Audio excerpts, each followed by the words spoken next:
Hi.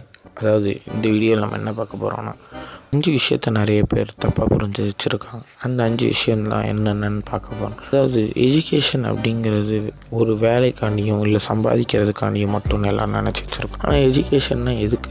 அது நம்ம நாலேஜை வளர்த்துக்கிறதுக்காண்டி. எஜுகேஷன்னா என்ன? நம்ம டெய்லியும் நம்மளோட யோசிக்கிற திறனை அதிகப்படுத்துறது, நம்ம ஸ்கில்ஸை டெய்லியும் லேர்ன் பண்ணுறது, நம்மளோட டிசிஷன்ஸை ஒரு தடவையும் பெட்டர் ஆக்கிட்டே போகிறது, நம்ம ப்ராப்ளம் சால்விங்கை பெட்டர் ஆக்கிட்டு போகிறது. இந்த மாதிரி நிறைய விஷயந்தான் எஜுகேஷன் சொல்லித்தருது. காசு சம்பாதிக்கணும்னா அதுக்கு எஜுகேஷன் தேவையான இல்லை. காசு எப்படி வேணால் சம்பாதிக்கலாம். ஆனால் எஜுகேஷன் இருந்தால் தான் மல்டிபிள் பண்ணுறது, எப்படி ப்ரொடெக்ட் பண்ணுறது, அது லூஸ் ஆகாமல் எப்படி காப்பாற்றுறது அப்படின்றதுலாம் தெரியும். அதனால தான் எஜுகேஷன் தேவையை தவிர படிப்பு, அதாவது படிக்கிறது தான் வேலைக்கு போகிறது, வேலைக்கு போய் சம்பாதிக்கணும்னு இருக்கிறதுனால தான் இங்கே நிறைய பேர் படிப்பை குவிட் பண்ணிட்டு சம்பாதிக்கிறது தான் அல்டிமேட் கோல்னு நினச்சிட்டு என் கோலை நான் படிக்காமையே ரீச் பண்ணுவேன்னு நிறைய பேர் அப்படி போயிடுறாங்க. ஆனால் இந்த நாலேஜ் அப்படிங்கிறது வேலைக்காண்டியோ இல்லை காசு சம்பாதிக்காண்டியோ கிடையாது. உங்கள் டெய்லி வாழ்க்கையில் உங்களோட ஸ்கில்ஸை பில்ட் பண்ணுறதுக்கும், நீங்கள் எப்படி யோசிக்கிறீங்களோ அதை பில்ட் பண்ணிட்டு போகிறதுக்கும், உங்கள் ப்ராப்ளம் நீங்கள் எப்படி சால்வ் பண்ணுறீங்கன்றதுக்காக மட்டும்தான் அந்த விஷயம். Money can buy happiness. Money can buy happiness அப்படின்றது ஒரு பொய். Money can buy happiness.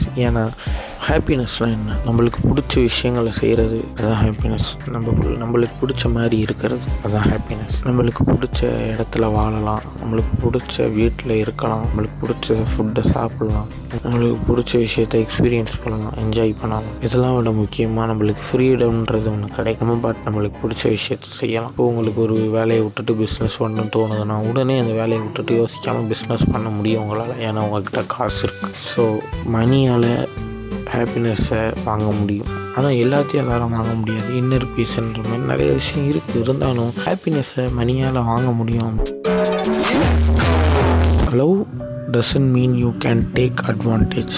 அதாவது ஒருத்தவங்க உங்கள் மேலே அன்பு வச்சுருக்காங்க அப்படி அவங்க செய்கிற எல்லா விஷயத்தையும் நீங்கள் பொறுத்து போகணும்னு கிடையாது. லவ்ன்றது டெய்லியும் நம்ம சஃபர் ஆகிறது கிடையாது. லவ்னா என்னது? ரெஸ்பெக்ட். நம்ம அந்த ரெண்டு இண்டிவிஜுவலுக்கும் நல்ல ரெஸ்பெக்டோடு இருக்கிறது, ஹானஸ்டோடு இருக்கிறது, லாயலாக இருக்கிறது, எஃபோர்ட் போட்டுக்கிறது. 2 பேருமே நாங்கள் கேர் பண்ணிக்கிறோம், 2 பேரும் எஃபோர்ட் போட்டுருக்கிறது, பவுண்ட்ரிஸோட கரெக்டாக இருந்துக்கிறது. இந்த மாதிரி விஷயங்கள் தான் லவ். ஒருத்தவங்களை ஹர்ட் பண்ணி, ஒருத்தவங்களை கண்ட்ரோல் பண்ணி, ஒருத்தவங்களை டிஸ்ரெஸ்பெக்ட் பண்ணி இதெல்லாம் பண்ணாலும் நீ என்னை லவ் பண்ணணும்னு அவங்களாலையும் சொல்ல முடியாது, நீங்கள் அவங்கள லவ் பண்ணணும்னு அவங்களுக்கும் இல்லை. ஸோ லவ்ன்றது என்னென்னு புரிஞ்சுக்கிட்டு இருங்க அப்படின்றான். யாராக இருந்தாலும் சரி, அன்புங்கிறது எல்லோரும் வச்சுக்கிறது. அது நீங்களும் டிஸ்ரெஸ்பெக்ட், அதாவது நீங்களும் அதை அட்வான்டேஜ் எடுத்துக்கக்கூடாது, அவங்களும் அட்வான்டேஜ் எடுத்துக்கிட்டால் அங்கேயே ஸ்டே பண்ணணும் அது கிடையாது. அதுதான் மோட்டிவேஷன்றது. அதை டிபெண்ட் பண்ணி ஒரு மனுஷன் இருந்தான்னா அவன் வாழ்க்கை ஒரு மாதிரி ரேண்டமாக இருக்கும். அவன் வாழ்க்கை ஒரு நாள் நல்லா அவன் ஒர்க் பண்ணுவான், இன்னொரு நாள் அவன் பேட் படுத்துவான். இந்த மாதிரி நிறைய விஷயம் இருக்குது. மோட்டிவேஷன்றது ஒரு மூட் மாதிரி, அது வரும் போகும். ஆனால் இங்கே உண்மையிலே தேவைப்படுறது டிசிப்ளின். உங்களுக்கு ஒரு ரொட்டீன் இருக்குன்னா அது நீங்கள் மோட்டிவேஷனோட அந்த ரொட்டீனை போட்டு நீங்கள் செய்கிறோம் அப்படின்னு சொல்லிட்டு அடுத்த நாள் உங்களுக்கு அந்த மோட்டிவேஷன் இருக்காது, அடுத்த நாள் பார்த்துக்கலாம் அப்படின்னு. ஆனால் இந்த இடத்துல உங்களுக்கு தேவையானது டிசிப்ளின் இருந்தால் தான் இங்கே போட்டுட்டோம், நம்ம கரெக்டாக இருந்துக்கணும் அப்படின்னு சொல்லிட்டு கரெக்டாக அதை நம்ம பின்பற்றுவோம். அப்போ நம்ம வாழ்க்கை இன்னும் மேலே போவோம் அப்படின்றத சொல்லி இந்த டாப்பிக்கை நான் முடிக்கிறேன்.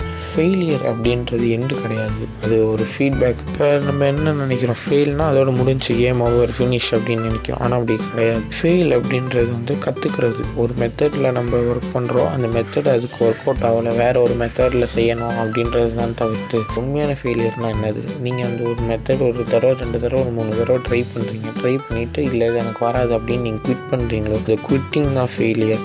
அதனால் ஃபெயிலியர் அப்படின்றது ஃபுல் ஸ்டாப் கிடையாது, அது ஒரு கமா. சரி, இந்த 5 விஷயம்